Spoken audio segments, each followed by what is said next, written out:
Vehicles of today normally use a clutch to transmit power produced by the engine to the gearbox. The vast majority of cars and motorcycles rely on dry friction clutches, which will be explained in this animation. One of its components is the flywheel. The flywheel is connected to the engine through the crankshaft.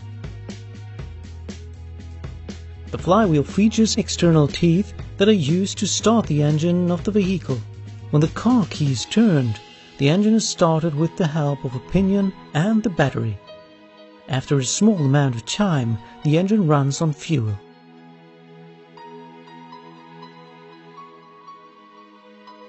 The flywheel is equipped with a friction surface. The clutch disc has friction surfaces too. When the friction surface of the flywheel and the friction surface of the clutch disc are brought into contact with each other, the clutch disc rotates.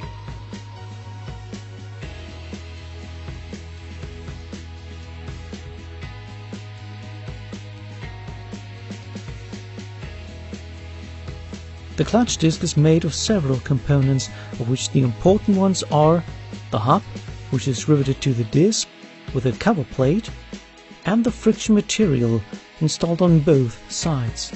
In the past, friction material was made of asbestos and other harmful substances.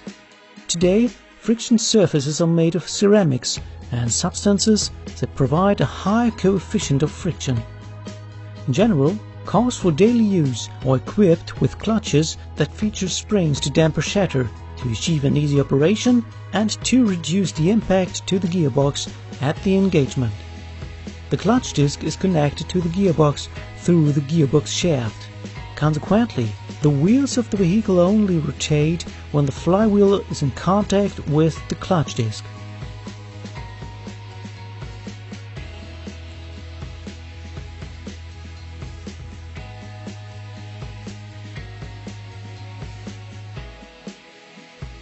The pressure plate is needed for engaging and disengaging the clutch disc. The pressure plate is riveted to the flywheel. As a result, the pressure plate rotates when the flywheel rotates. Let's take a closer look in order to see what happens in this important component. A clutch release bearing is positioned in front of a diaphragm spring.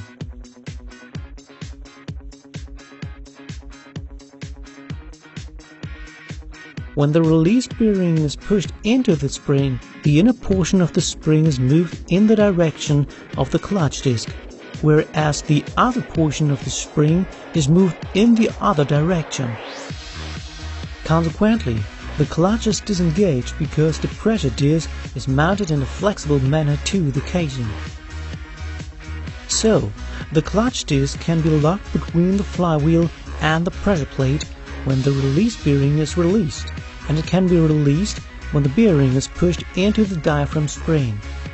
The mechanical energy produced by the engine is transmitted to the gearbox when the clutch release bearing is released and the clutch disc is engaged.